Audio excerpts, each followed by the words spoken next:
학문적 소양을 갖추는 거예요. 조국은 학문적 소양이 없어요. 논문을 써가지고 뭐 피인용 지수가 우리나라의 최고고 뭐 최고의 형법학자고 다 좋아. 형법학자 그렇게 하라고. 나와서 정치하는 거는 이제 그만해도 돼요. 내가 또 이 말 했다고 해서 대법원에서 또 2년 징역 그냥 또 해라. 2년 징역하면 안 되지. 그거는 그렇게 해서 형벌로 다스릴 게 아니에요. 조국은 자기 스스로 자기를 반성할 수 있어야 돼요. 그 형벌로 2년 징역 살린다고 해서 그게 고쳐지지 않아요.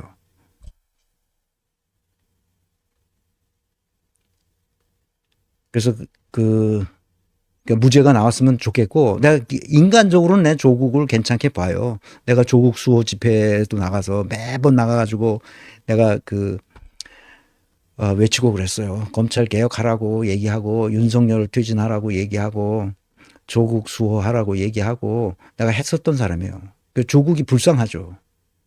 내가 불쌍하다고 얘기했더니 어떤 분이 나와서 뭐가 불쌍하냐고, 재산이 얼마고 뭐가 불쌍하냐고 나보고 그러는데, 불쌍한 건 불쌍하죠. 그 자식들이 그렇게 멸문지화되고 돈이 많으면 뭐해요.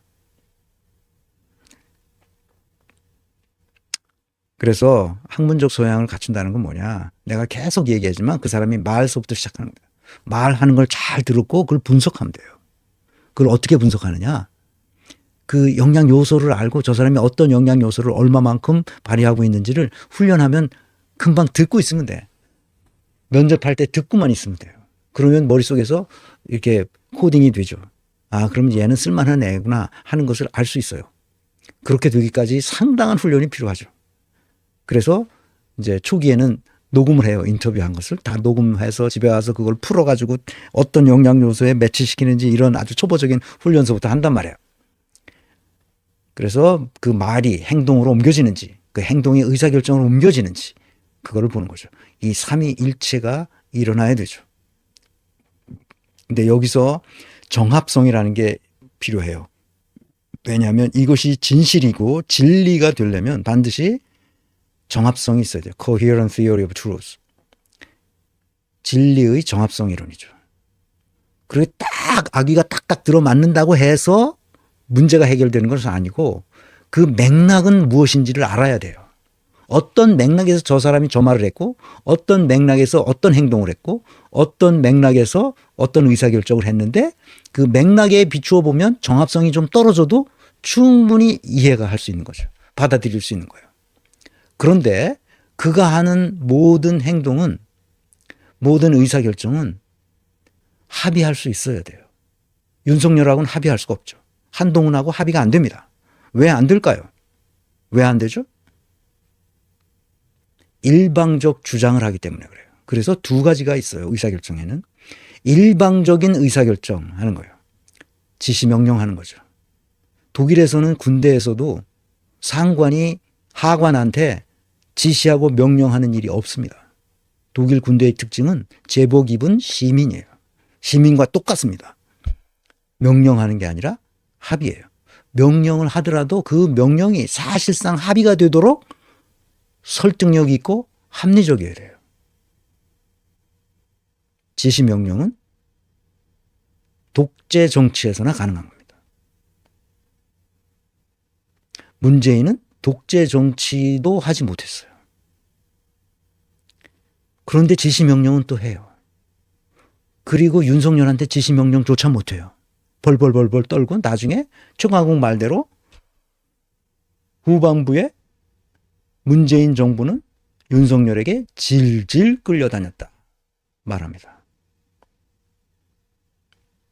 등신이죠. 그래서 독재 정치, 지시 명령에 의해서 움직이는 조직은 선악 분별이 불가능합니다. 합의에 의한 의사결정이라야 민주정치라고 말할 수 있어요.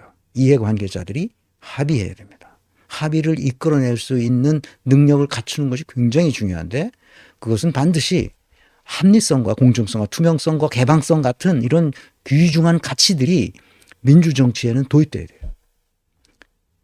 이것이 없으면 안 되는 거예요. 그래서 이런 합의와 합의를 통한 민주정치, 독일어로는 콜레기알 데모크라티라고 말하는 컨센서스, 여기서 말하는 이거 드릴까요? 자, 요 consensus theory of truth.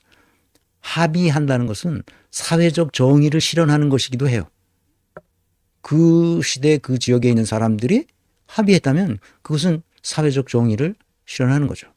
자, 그래서 그 합의를 이루는 데 있어서 꼭 필요로 하는 조건이 비전이 뭐냐는 거예요. 이게 매력적인 비전, 컴펠링한 비전을 가지고 있어야만 합의를 할 수 있죠. 우리가 저쪽으로 가려고 그러는데 우리 합의해달라. 그러면 합의가 되는 거죠. 그 합의를 비전을 동안 합의가 이루어났다면 그 비전을 향해서 우리가 가야 할 전략을 세워야 돼요. 그 전략을 뒷받침해주는 조직이 있어야 되죠. 그래서 두 번째 삼위일체가 나타납니다. 말, 행동, 의사결정에 삼위일체가 있고 비전 전략 조직이라는 삼위일체가 있는 거예요.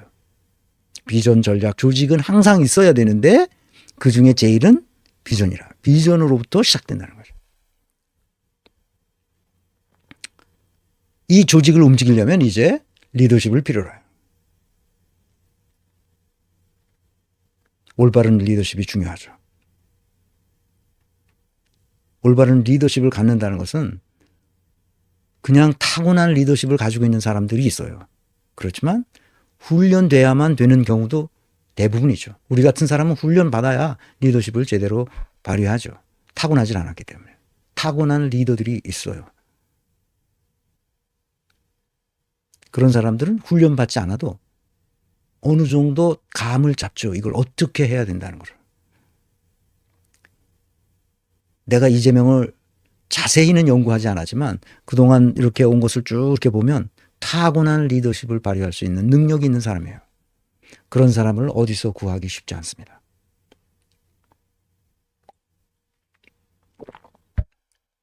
그 수준에 맞도록 그 상황에 맞는 것을 잘 분별해서 하고 다른 사람 얘기도 다 듣습니다. 놀라운 리더십이요. 다 듣고 판단합니다. 아, 어떻게 행동해야 되는구나. 올바른 리더십의 핵심은 신뢰를 확보하는 거예요. 신뢰를 확보하면 그 다음에는 희망을 공유하는 거죠. 그 앞에서 비전 얘기했잖아요. 우리가 이렇게 하면 이렇게 될 수 있다는 희망을 구성원들과 공유하는 거죠. 그렇게 되면 우리가 조금 고통스러워도 참아줄 수가 있습니다. 그래서 단어 경영을 할 수 있는 거예요. 단어 경영은 힘들어요. 이게 분권화된 자율적인 네트워크 조직을 만드는 거거든. 내가 권민내를 하려고 하는 것도 바로 이거예요. 단어 경영의 실체를 보여주려고 하는 거예요. 그런데 그거를 할 수 있게 만들어준 도구가 우리에게 생겼다는 거예요. 그게 뭐야? 비트코인, 크립토커런시, 암호화폐로 얼마든지 그것을 구현할 수 있다는 사실을 내가 누구보다도 잘 알기 때문에 권민내가 성공할 거라고 나는 보는 거예요.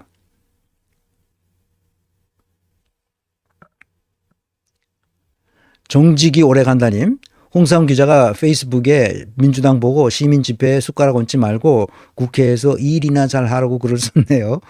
검찰개혁법에 미진한 이유가 지난 문정권처럼 이용하려는 거냐고, 이래서 털 묻으면 이상해진다고 늘 합니다. 네. 그거는 이런 주말 집회, 시민행동, 국민행동, 몇 차 집회, 이런 거는 내가 민주당이 주관을 하든 안 하든 그거는 상관없이 민주당이 할 일은 평일에 하면 됩니다. 그거 민주당이 나온다고 해서 문제가 될 거는 없고, 그리고 또 안 한다고 해서 문제가 될 것도 없어요. 그거는 내 생각에는 그게 그렇게 중요한 것 같지 않습니다. 그것 때문에 민주당이 할 일을 안 하거나 그런 것은 아니라고 봐요. 민주당은 유능한 인재가 사실 거의 없다는 거예요. 전부 전통 정치, 주둥아리로만 하는 정치, 그래서 인기만 끄는 정치, 이런 걸 해왔기 때문에 실제로 뭘 해야 되는지를 아는 정치인들이 민주당에도 거의 없다는 거죠. 그게 문제예요. 여기 바로 그래서 이 신뢰 확보가, 희망 공유가 단호의 조직이 그렇게 중요하다는 걸 말하는 겁니다. 리더십을 확보하려면 이렇게 중요하다. 그래, 이 세 가지 삼위일체를 반드시 실현하게 하자. 이렇게 하려면 역사의식과 시대정신이 밑받침에 다 받추고 있어야 돼요. 그리고 흔들리지 않아요. 그래서 세 종류의 삼위일체를 우리는 잊으면 안 됩니다. 세 종류의 삼위일체. 그래서 이렇게 하는 것이 내가 계속 책을 쓰려고 하는 것도 바로 이런 종류의 내용이에요. 조금 어렵죠. 그렇지만 반복해서 들으면 이게 뭐라는 걸 압니다. 제가 파워포인트를 이렇게 그릴 줄 알아서 그 컨설턴트로서 했지만 내가 대표를 해도 그 컨설턴트들한테 젊은 이들한테 파워포인트를 시키거나 그러지 않습니다. 내 손으로 내가 직접 해요. 그리고 그래서 지금까지도 이걸 하는 거야. 나이 70 먹어가지고 이거 할 줄 아는 사람 많지 않습니다. 누구 시키지 않습니다. 이게 내가 다 하지. 그래서 책상에 앉아서 하느라고 내가 지금 이게 허리가 항상 문제가 있습니다. 자, 여기까지 이해하셨죠? 이거를 잘 이해하시는 게 굉장히 학문적 소양을 갖추는데 더 중요한 것은 요거 말, 그 사람이 한 말을 이게 맞는 말이야, 아닌 말이야, 이거를 늘 그 예의주시하면서 관찰해야 됩니다. 그리고 그가 하는 행동과 일치하는지도 보고 의사결정과도 일치하는지를 보고 정합성이 있는지 어떤 맥락에서 하는지 그가 한 것이 다른 사람과 합의할 수 있는 이야기들인지 그것을 확인해야 한다는 말씀 드리고요. 요것은 나중에 또 얘기가 나옵니다. 그때 가서 말씀드리겠습니다. 자, 이제